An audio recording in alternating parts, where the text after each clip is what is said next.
basically. It's been about a 15-year struggle to make the film. And we are very honored. We were very honored that both Angela and Yuri agreed to do it. It was originally envisioned as, in the truest sense of collaboration, it was envisioned as a series, as a documentary series. Oh, can we get the house? I'm gonna do that. The house lights up. Thank you, Haley. Is it envisioned as a series of conversations between women of color cultural workers. So it was really about opening up a dialogue on the kind of work that is often disappeared or forgotten, and all the women that we wanted to have conversations with, including Yuri, were people that really don't, how shall I say this? They're not out in the front line saying, hi, put me in the spotlight, okay? They're really just doing the hard work behind the scenes and are not particularly interested in getting credit for it. They're just interested in moving communities and building people, and moving people forward. So that's how we originally envisioned it. And HQ and I were very honored that we had a great group of people working with us. We shot this documentary for absolutely no money. I won't say how little, because you wouldn't believe me anyway. I mean, a documentary like this would normally cost at least $1 million. We had...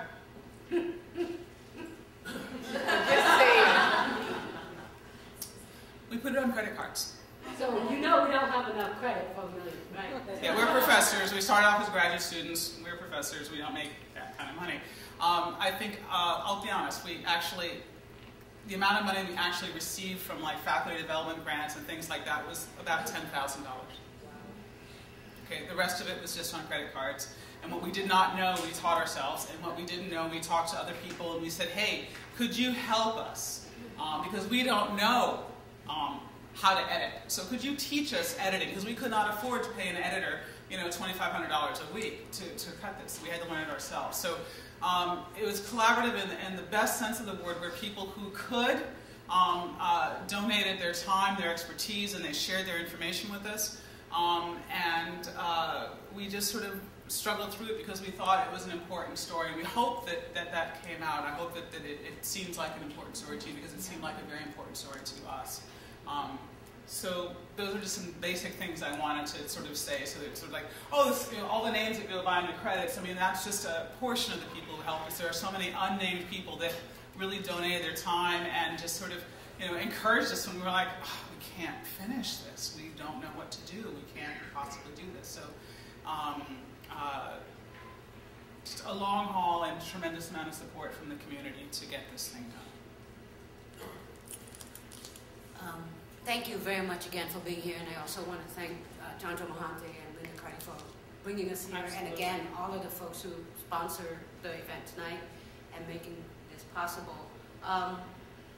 Well, Angela is here, so I do want to acknowledge her presence here. I think one of the things that really struck me was that we really wanted to sort of open up to the idea that there's a lot of women of color, and women in general, but particularly women of color, doing some tremendous work of community building and producing the kind of knowledge that come out of that work.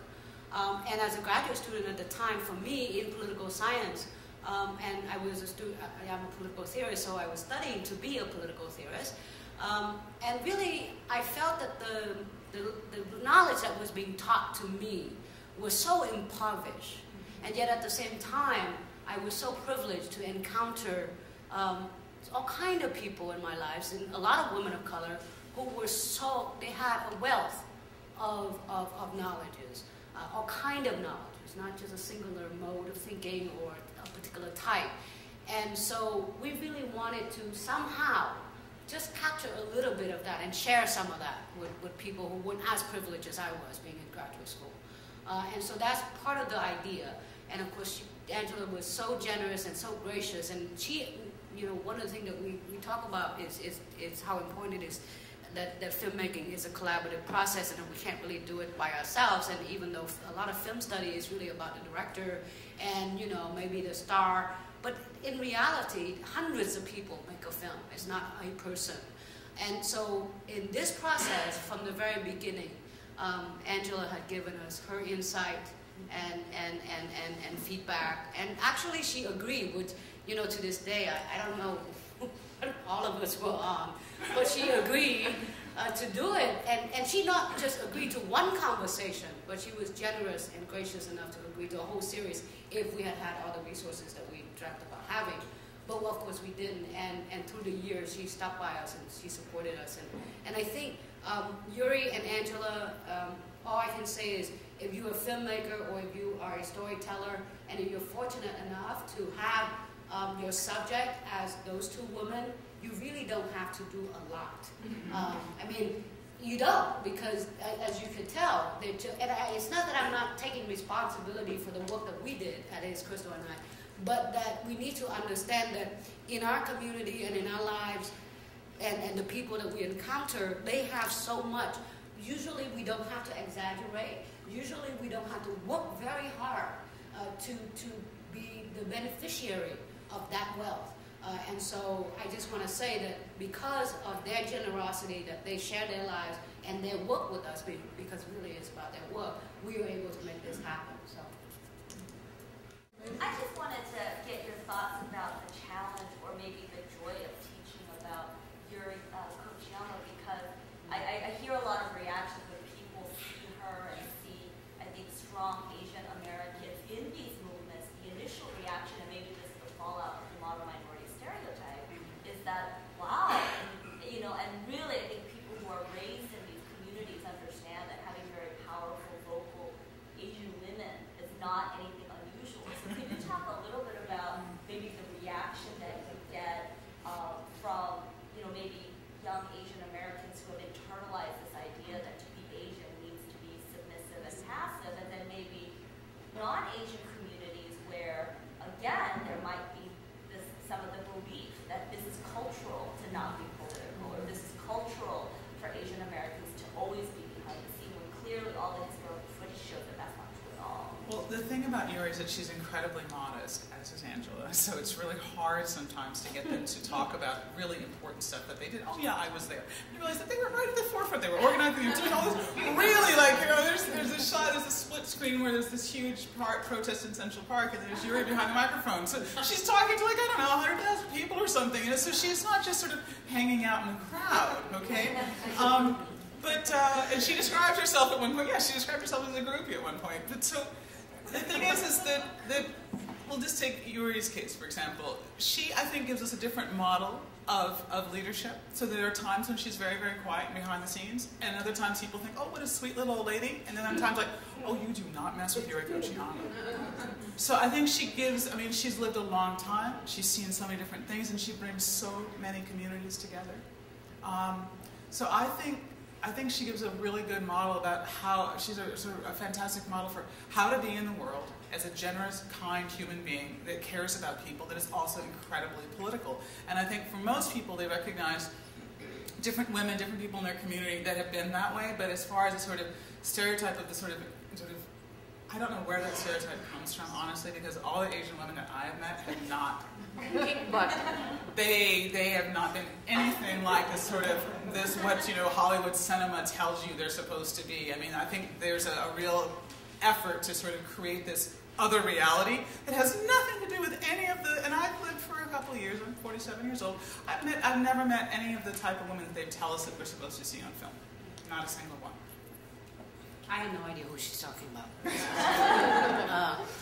I think that the reaction, because you wanted to know about the reaction we've gotten mostly are typical of the reactions that we got earlier, which is, wow, how come I have not encountered this woman? I live in this community, or I know the history of this movement. Why haven't I encountered her? I think that's the most frequent reaction.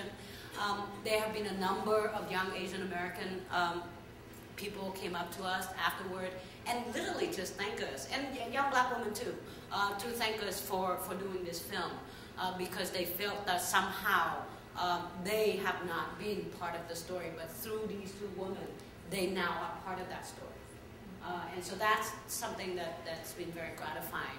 I think, and since we're wrapping up, I do want to say that This film, at one level, is about the Black radical tradition and how it grants us an independent existence. That is, an independent from, white supremacy, from exploitation, from oppression. That we can tap into a very rich history of resistance to find ourselves. And Yuri was part of the Black radical tradition. And through her experience, she now also grants the younger Asian Americans access to that history and a way of learning and being. So I do want to say that as, because I don't want you to get away and think that this is just about these two women. I think it's more than that. So. Thank you. Thank you.